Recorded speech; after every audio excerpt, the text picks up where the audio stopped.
dignità di costruttore, di uomo, di italiano è profondamente offesa dalla vostra proposta.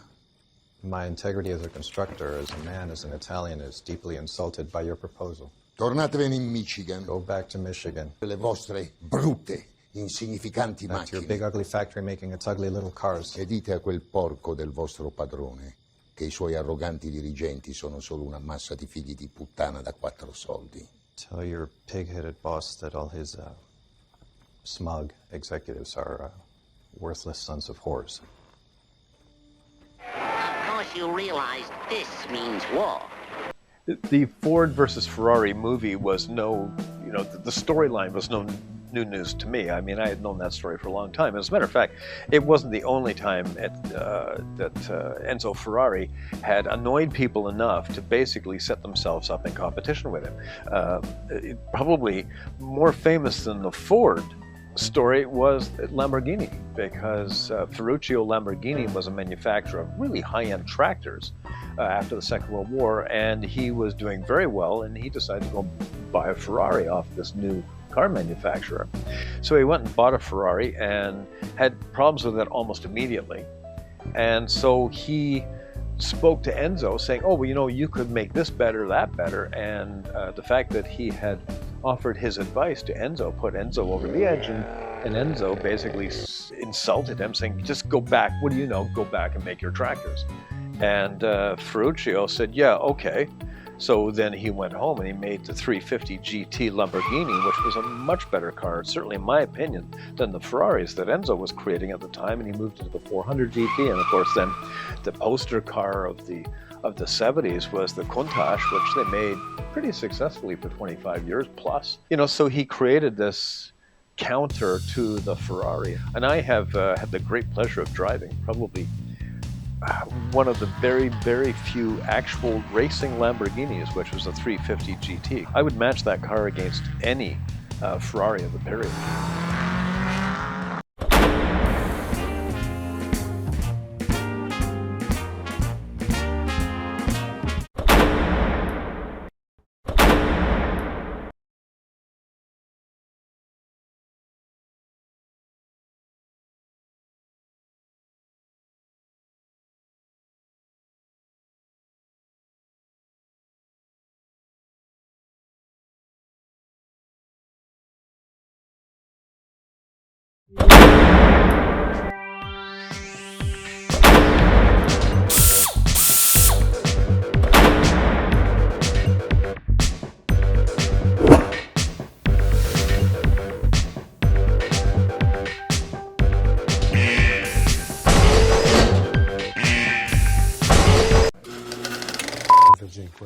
Signori, ho solo una piccola domanda, riguarda il mio programma delle Only one corse. small question. It concerns my race program. Se io voglio correre alle Mans e voi non volete che io corra alle Mans, io ci vado o non ci vado? If I wish to race Le Mans, and you do not wish for me to race Le Mans, do we or do we not go? You do not go. Che i suoi arroganti dirigenti sono solo una massa di figli di puttana da 4 soldi. Tell your pig-headed boss that all his smug executives are worthless sons of whores. Tell him he's not Henry Ford. He is Henry Ford II.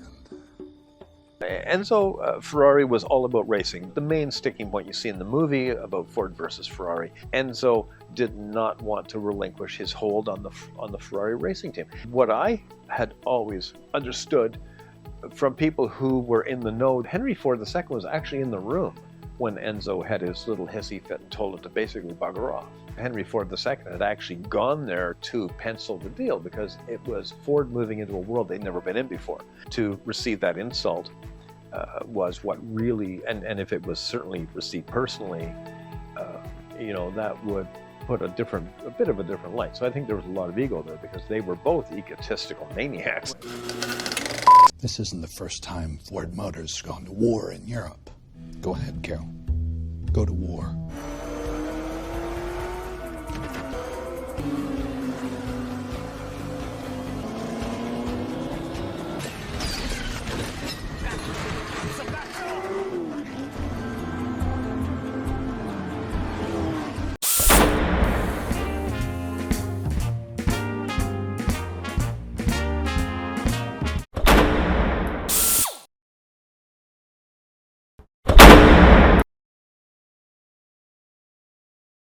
You know, you had the Ford debacle, you had Lamborghini. One that people really don't know about is at a certain point, Enzo's wife was, you know, she was very autocratic and everything. She was very rude and cruel and demanding of staff, and in places that she really had no business. And one of the things that she did was she completely offended the entire design and engineering teams to the point where most of them quit en masse, and they went off and started 2 other companies, Grifo and Bizzarini.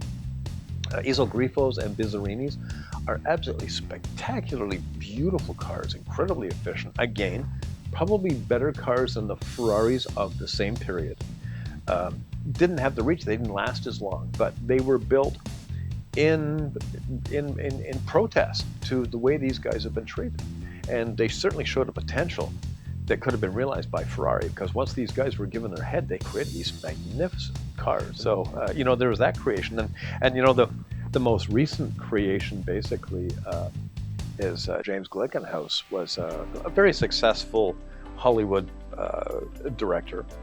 And I think he did some writing and everything. And then his father was an incredibly successful Wall Street guy. And when his father passed on, Jim inherited the business and moved from Hollywood to Wall Street and was as successful or more successful, building that company even bigger. So he became comfortable with collecting Ferraris, and he had a magnificent collection. He bought a brand new Enzo Ferrari, and he took it to Pininfarina, who had been designing most Ferraris since the Second World War, and he had them rebody the car as an homage to a racing Ferrari. And when the people at Ferrari got wind of it, the president of Ferrari had a hissy fit. So what happened was he came, you know, this, and I can't recall the president's name, but he came in and just yelled and screamed, read them the riot act. How dare they insult, you know, Ferrari and Enzo's great name, and blah blah blah blah. That started another car, because Jim went, he created his own exotic car, and it is more car than a Ferrari. And he started it with the intention of kicking Ferrari's ass off Nürburgring, putting in better lap times than Ferrari was doing. And I was actually invited to go there and sit in the pits while they were doing that, and with a film crew.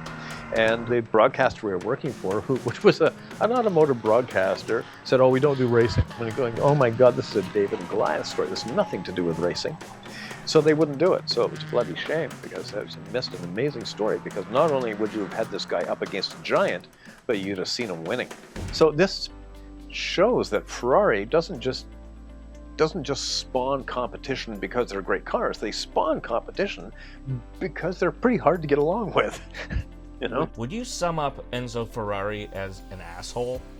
You know, I think he was, I mean, everybody is multi-lettered. I mean, was he autocratic? Yes. Did he treat other people like he was an asshole? Certainly.